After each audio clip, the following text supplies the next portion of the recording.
Each one of us around here, we all got up this morning. Maybe we're happy, sad, bored, excited. The point of my message is that whatever it is and whatever it's going to be, we decide ourselves. For example, Lawrence probably didn't feel that good today, but here he is. Show us your best side. See? He's in pain, but he still comes. He's the comeback kid. We can sit around and feel sorry for ourselves, or we can go out and do stuff. And I really admire people like Lawrence who have been doing this for 131 years.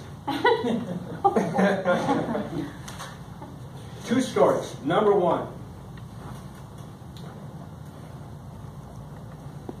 Many years ago, my youngest daughter, Vanessa, 8 years old, her job around the house was to collect the trash.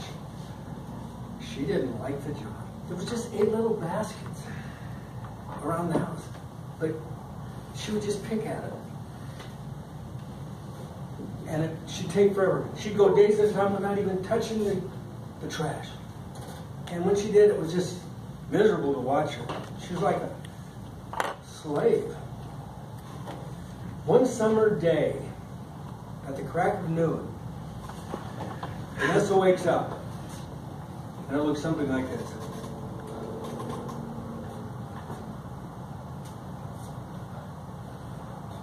And the phone rings.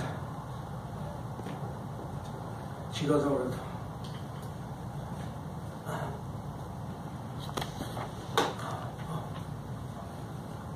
Okay, I'll ask her.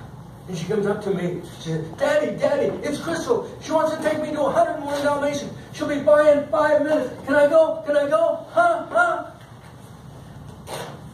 And I, being the wise parents, say 4 words. How is the trash? Do you know what Vanessa said? She said,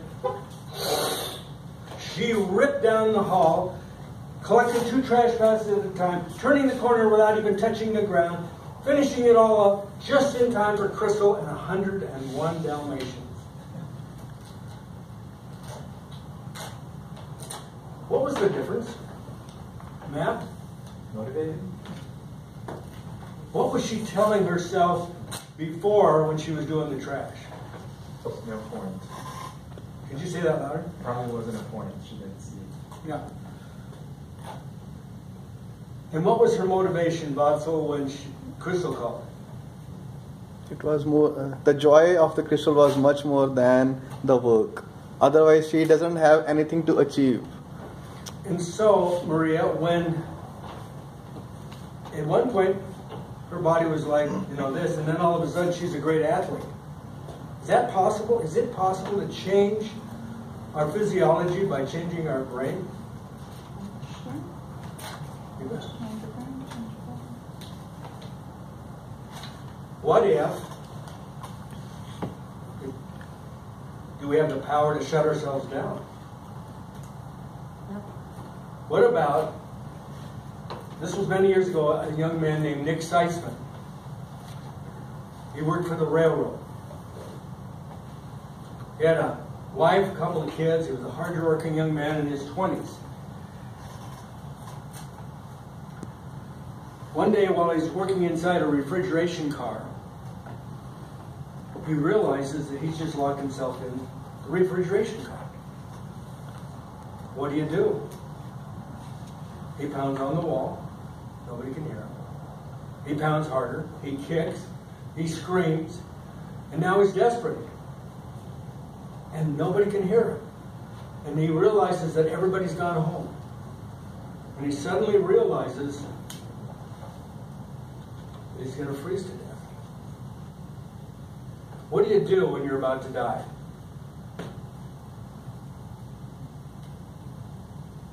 You write your family. What's that? You write your family and think about your life. You think about your life. Thank you, Lauren. He wanted to write a message to his family about how much he loved them.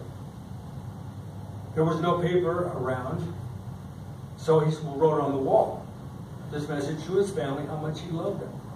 And then, later, he thought maybe for scientific posterity, he could write down his sensations as he freezes to death. So he wrote down on the wall, I'm getting colder.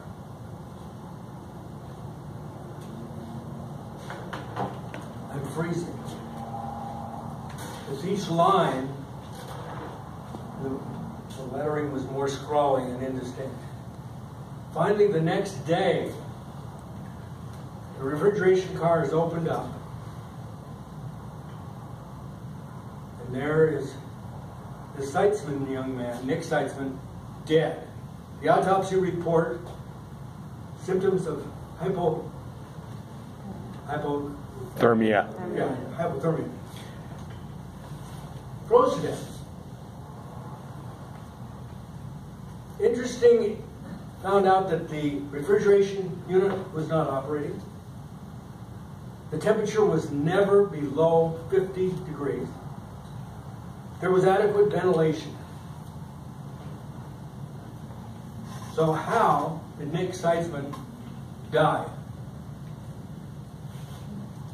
Psychologically. In his mind and body. So what does that tell us? We can be like this in our day-to-day, even to the point of death, or we can liberate ourselves, and we have that option every day. Now, Godso over here always has a great smile. How he does it, I don't know. I think he's up to something, but we've never caught him. But he's got a great attitude. Do you ever have a day where you just say, nah? Once in a while, maybe. Yeah, great. So what do you do then with your good attitude?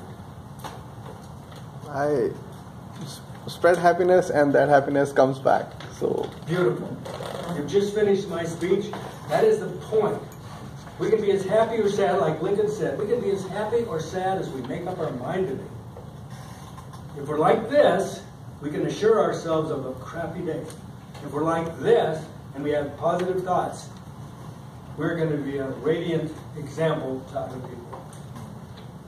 Mr. Joseph.